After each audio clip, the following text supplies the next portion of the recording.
What's up guys, my name is Ace, and welcome back to another gun guide. This is a series where I go into great detail with all of the stats of every one of the weapons in Black Ops 4 multiplayer. In today's episode, we're going to be covering the last of the launch SMGs, and this is the Saug 9mm. First up, as always, let's have a look at the damage profile. As you can see here, the Saug has a damage profile of 28, 24, 21, 18. What this means is in core game modes, it's always going to be a 6 to 9 shot kill, whereas in hardcore, it's going to be a 1 to 2 shot kill, although we don't really have the greatest one-shot kill range, but we'll see that in just a little bit.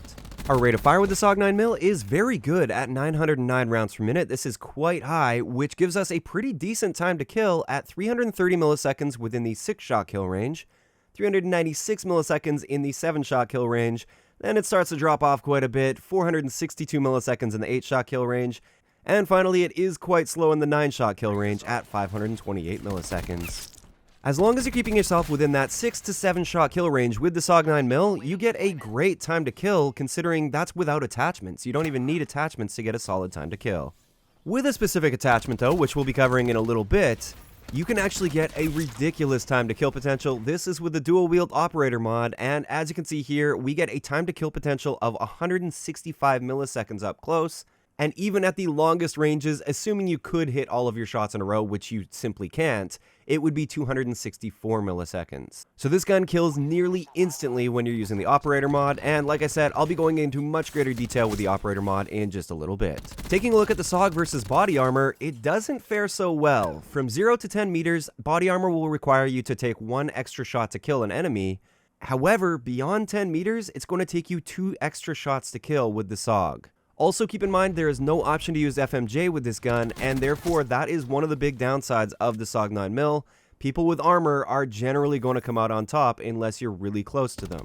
Moving on to ranges, as you can see here, we get a 6-shot kill range at about 10 meters or so, which is pretty decent. It's not terrible by any means, but then after that it's going to be a 7-shot kill out to about 18 meters. Then from 18 meters to 25 meters, this is where we'll have an 8-shot kill. And then beyond that, we're going to have our minimum damage range, and it's going to take 9 shots to kill in core game modes. As for suppressor, this will reduce all of our range values by 20%. Now getting into hardcore game modes, as you can see here, our 1-shot kill range extends out to 10 meters, and then beyond that, it's going to take us 2 shots to kill. And once again, with suppressor, our range will be reduced by 20%. Moving on to headshots, we get a standard headshot multiplier of 1.1 with the Saug, and this takes our headshot damage profile to a 30, 26, 23, 19. Once again, just like with pretty much all of the SMGs out there are technically ranges where if you're hitting multiple headshots, we're talking like 2, 3, sometimes 4 headshots, it will technically help you and it will reduce the number of shots it takes to kill.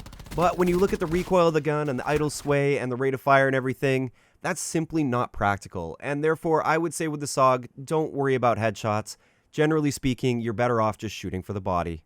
Moving on to hipfire, as you can see here, the Saug 9mm does fall within the worst category in the SMGs for hipfire. It is slightly worse than the GKS, the Spitfire, and the Damon, and it's exactly the same as the MX9 and the Cordite.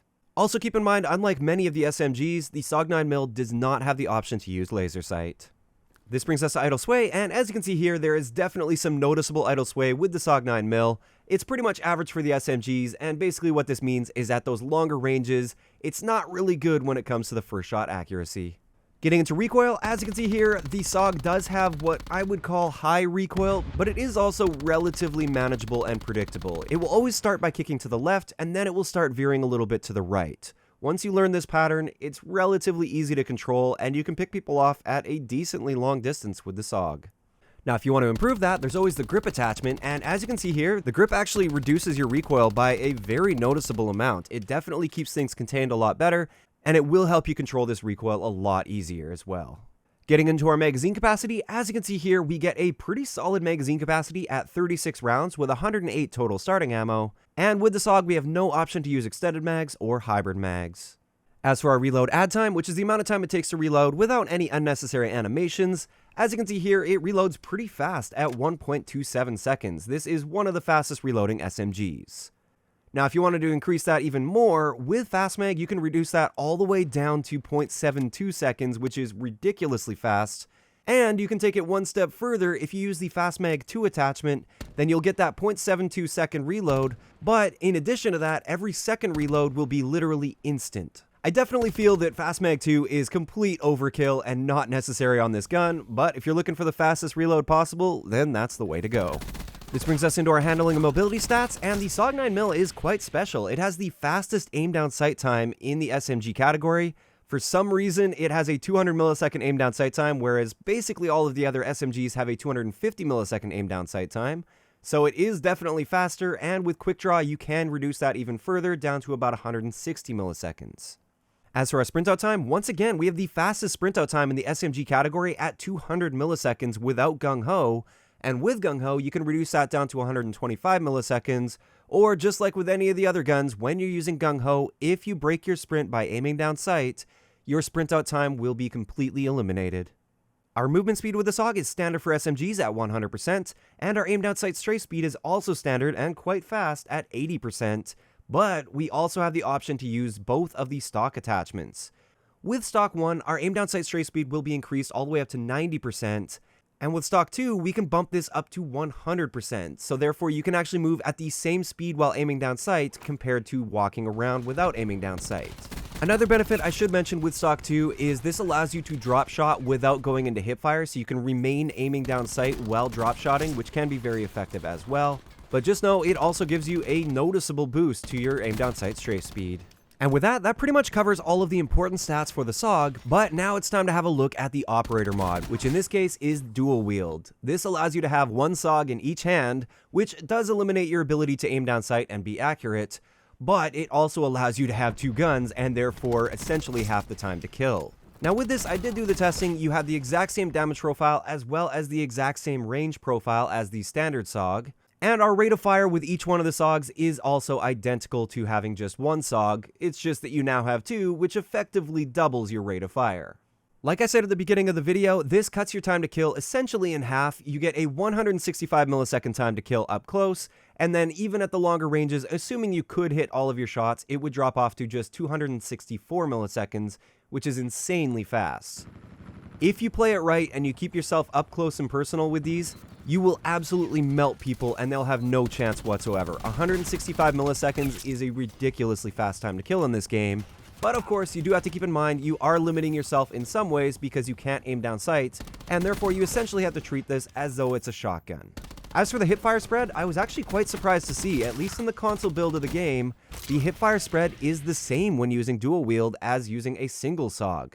On PC, they did nerf this a little bit so that the dual wield attachment does have a wider hip spread than the standard Saug, but that was a PC specific nerf and that didn't apply to console. So overall, as I'm sure a lot of you guys already know, the dual wield attachment has a lot of potential and a lot of power if you play it right. It can be extremely annoying to play against somebody that's using these if they're playing it right, because you basically can't touch them unless you're able to adjust your playstyle and keep your distance. As for the other attachments, I literally never use an optic on the Saug. I really like the iron sights on this gun, so therefore I feel like it's a complete waste to use one of your pick 10 points on an optic, but of course this is an area where it is personal preference. For some people, they really would like to use something like a reflex or an elo sight. As for the other attachments, you really can't go wrong with any of these attachments, although like I said earlier, I feel like Fast Mags 2 is kind of out of the question. I feel like it's completely unnecessary to add that second Fast Mag attachment. But as for all the other attachments, they're all great. Stock as well as Stock 2, those are both excellent choices. Fast Mag 1 is totally a great choice as well. Quick Draw is nice, although unnecessary because you already have that faster aim down sight time. Suppressor can be good if that's the playstyle you're going for, and grip is also excellent on the Saug. This is one of the few cases with a gun where you really just can't go wrong with any of the attachments. So finally, this brings us to a couple great example classes I have for you guys. This first one here is just my perfect Saug class. This is nicely balanced, it's great for being aggressive and also being an objective player and helping the team out. With this, we're using quick draw, stock, as well as fast mags. That gives us a nice balance where we're able to snap on a target faster than anything else out there aside from the Maddox with quick draw 2. We've got the stock 1 attachment, which helps us strafe faster while aiming down sight. We don't really need stock 2. It would be a nice bonus, but it's not necessary. And we're also using fast mags, so we get that extremely fast reload. For our secondary, we're using the launcher. For our gear, we've got stim shot. Equipment is special issue. Perk 1 is going to be scavenger because you do burn through ammo pretty quickly with the Saug. And we've got Gung Ho for our tier 2 perk. That's kind of a crutch for me, especially if you're trying to be aggressive. It's great to be able to sprint out instantly if you play it right. And finally, Dead Silence, because I hate hearing my own footsteps and I hate running into people with acoustic sensor. Like I said, this is just an excellent balanced Saug 9mm class. If you haven't tried it yet, I highly encourage you to do so. As for our second class, I did want to make one with the dual wield operator mod because it can be really effective if you play it right.